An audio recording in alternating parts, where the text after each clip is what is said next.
WWE Kickoff match for 2015 Payback is going to be none other than the Mega Powers going up against the Ascension. Of course, the Mega Powers played by Curtis Axel and his Axel Mania, and Macho, Mandow, Damien Sandow himself.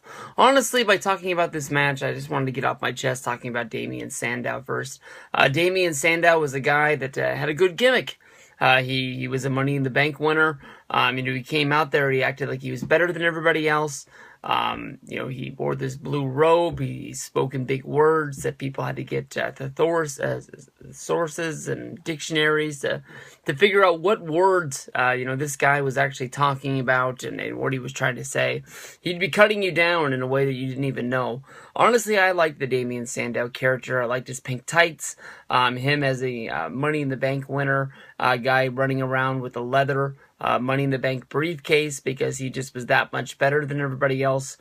Seemed to really work for me. He cashed in on Monday Night Raw against John Cena. Had a hell of a match. I mean, honestly, if he came out right now as a part of the United States Open Challenge on Monday Night Raw and had a match against John Cena, and it would have been the same match that he had for that Money in the Bank cash-in, I think a lot of people would have thought that that was a damn good match and that Damien Sandow needed to be pushed onto the next thing. Once he lost his Money in the Bank briefcase, Damien Sandow went on like months without winning a match and just got put to the back barrel. He was the first guy not named John Cena to not be able to cash in the Money in the Bank and win the championship. He had a good feud going when his tag team broke up between him and Cody Rhodes.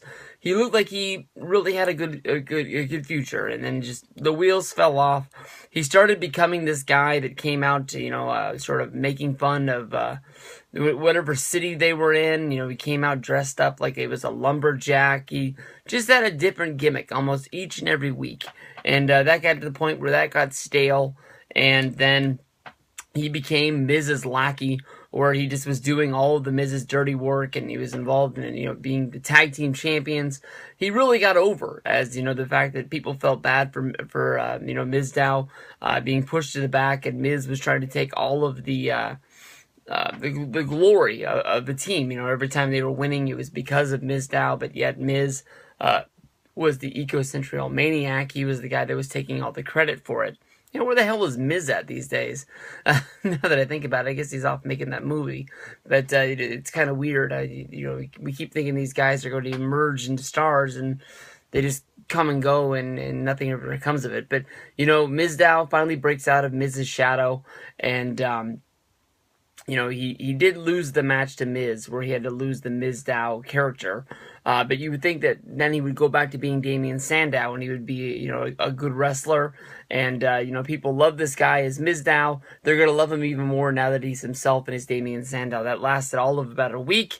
And then he starts coming out calling himself Macho Mandow. It seems like he's going back to that stale gimmick of just, copying something else and just going with it. I know that, there's a special connection with, Macho Man Randy Savage and the wrestling community that's out there. The people that go to the shows, maybe they wanted to cheer for Savage one more time, but that's not Savage. That's Sandow. This guy's a good wrestler.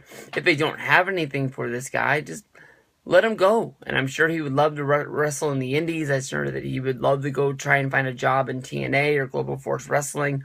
He'd be able to bounce back. The guy's episode of Talk is Jericho was really, really good. I like the way they set it up, thinking that it was going to be a Miz interview. And then all of a sudden, Miz quit on the interview because he had bigger and better things to do. And his stunt double filled in for him. And we got to hear Damien Sandow's story. And, the story of him being fired from developmental twice before really being able to get on the main roster as Damien Sandow and finding a character that actually worked for him. And then, just creative really not have anything for him. It was a really good character. And I'm sure that, once people heard this story, people would love this guy and they get behind him. It sure, turned around Ryback's career, being on Talk is Jericho one time. But I don't know. I wish the best for Damien Sandow, but I don't see the Macho Mandow character not really getting him that far. I know he's on the pre-show But then again, look how weak Payback is right now, and he's involved in the pre-show. There's so much stuff in here. Curtis Axel is a guy that I really like. He got a bum rap. He came up. He was the Paul Heyman guy, became the Intercontinental Champion. I think that people thought that maybe he got pushed up to the main. From being Michael McGillicuddy to beating Triple H on Monday Night Raw out in the middle of nowhere. People always say, "I want you to create new stars. I want you to create new stars." And as soon as you create a new star, we don't want him no more. That's not the guy we wanted. We wanted something else. The Ascension is sort of almost the same thing.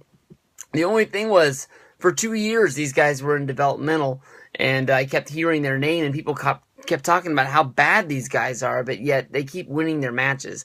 And people kept saying that once they hit the main roster, it's not going to be good for them. I know that they came out, wearing the face paint, and people thought they were a ripoff on the,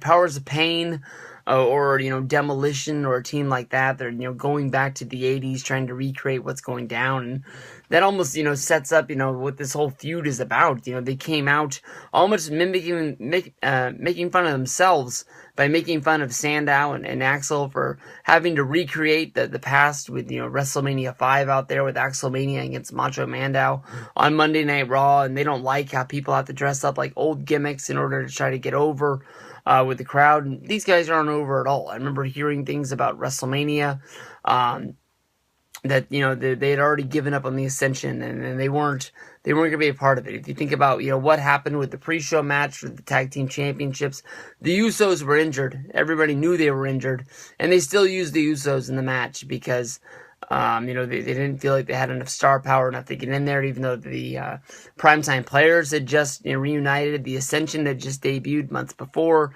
I'm sure that Triple H didn't think that once the Ascension finally got brought up from NXT, his long-reigning NXT tag team champions got put up on the main roster, that they would just be jobbing out and not even being able to connect with anything. But Connor and Victor, they got a long road ahead of them. I'm sure that if they stick with it, they'll find something out there. Because, like I was saying when I was talking about the Dudleys, with Bully Ray on his Twitter trying to get a job with WWE, that, the tag team division isn't that hot, especially with the Usos being hurt right now. You got a New Day, you got the Matadors, you got the Lucha Dragons. You only got about 4 or 5 teams at the most, and these guys being there, if they stick with it, I'm sure that they'll find something. And as long as they're working the house shows, they'll get paid. In this match, I'm going to say that I hope the Ascension get the win, because I want them to go far in the tag division. I want to see that they can rebuild something there.